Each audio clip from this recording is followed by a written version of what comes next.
днеска ясно ще са бачкаме, но няма са бачкаме. Особено ще са бачкаме на повед. Имам задачка да мина през прабабата на Мия.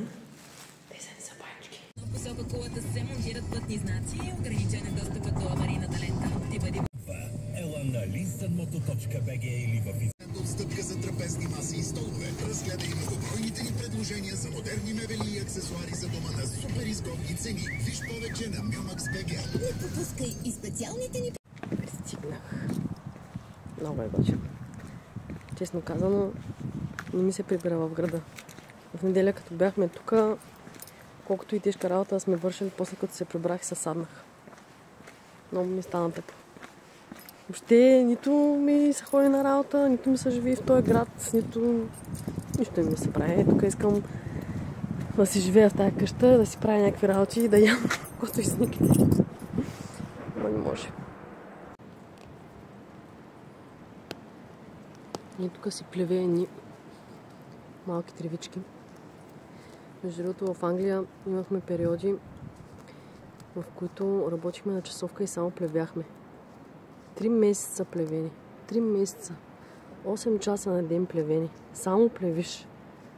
Честно да ви кажа, последния месец се разплаках. Наистина. Това беше май месец. Трябваше да се приберем, защото тогава се трябва да завършваше, имаше бал.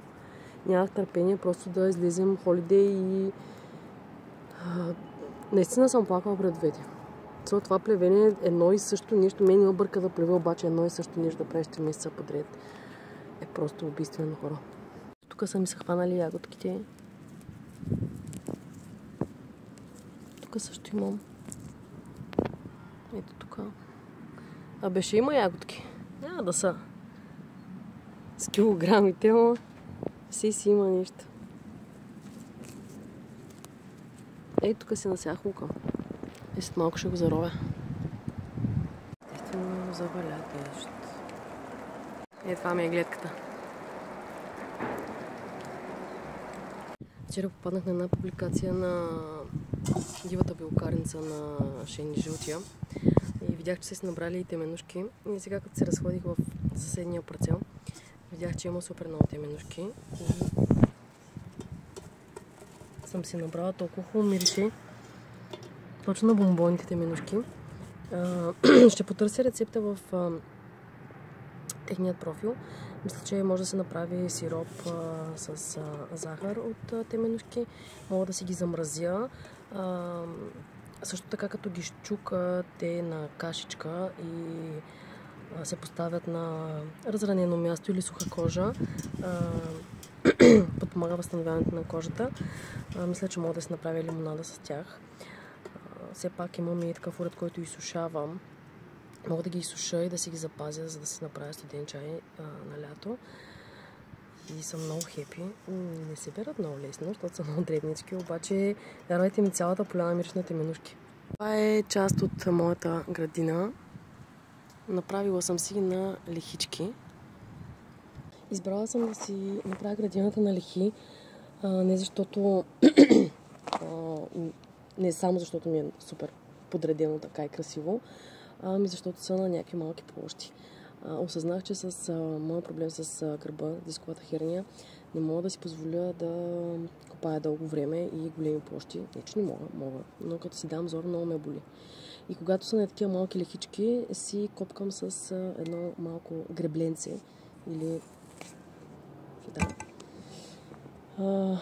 И така ми се получават по-лесни нещата и не си давам много зор. Пък и аз все пак няма да правя някакви огромни оранжерии, няма да продавам. Пък и не знам какво ще се случи. Не знам дали изобщо нещата ще се случат в градината.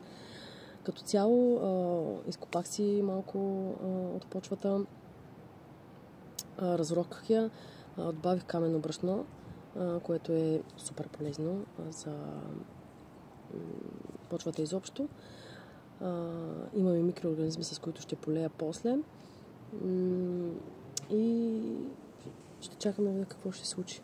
Днеска съм си засяла лук, чесън, около ягодите също съм засяла лук. Гледах едно видео, че лука доста подпомага на ягодите, когато са заедно на едно място.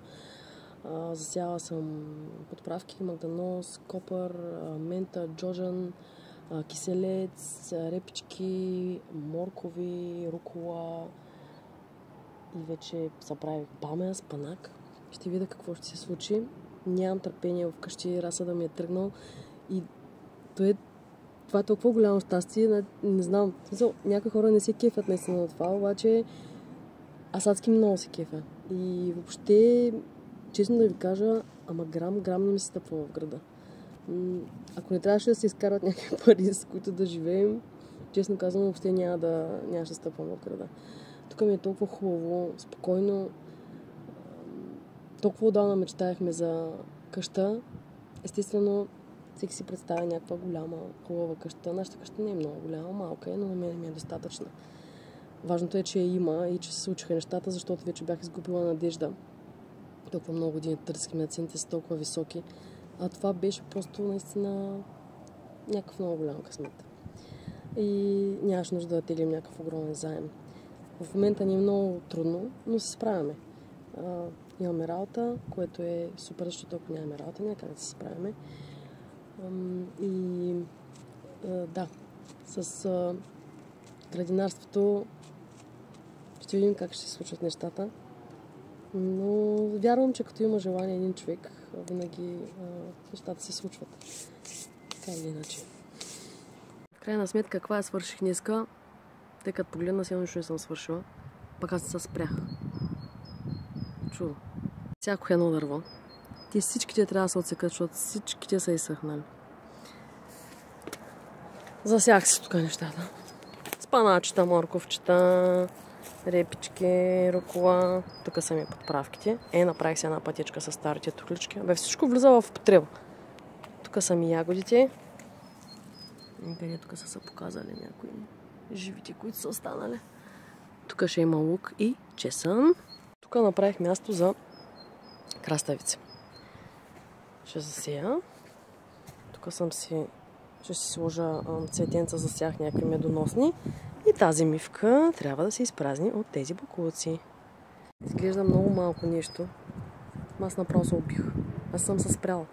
Спрях само като валя дъжд да ям. Ужас. Но ще ми трябва цял един живот. Сигурно, за да свърша тук. Всичко, ама да се надяваме, че повече ще поживее. На човек. Изкапах се. Облякох се. Ще ходя да вземам детето и сме на рожден ден до вечера. Не едно много сладко лапенци. И преди да взема мечето, съм си сложила тук теменушките с мед. Ще ги свариш, ще направя един сироп. Видим дали стане. Стане. За градинарството мога да споделя повече в коментар, защо реших да използвам камено брашно и микроорганизми. Всъщност следя Иво от близката ферма, Деси Владовска, Тихомир Трайков, също и Стенли от Хижам и Зохар, от който всъщност си взех каменното брашно и микроорганизмите. Ще ви оставя информация в коментар, защото видях, че на някои мои приятели и познати им е интересно. На мен също ми е много интересно и затова по цял ден това правя общо взето. Само гледам разни видеа, чета и ми е супер интересно. И някак си представям след време да си живуркам в къщичката и да си гледам някакви неща. И изобщо не се занимавам с този град. Наистина, въобще...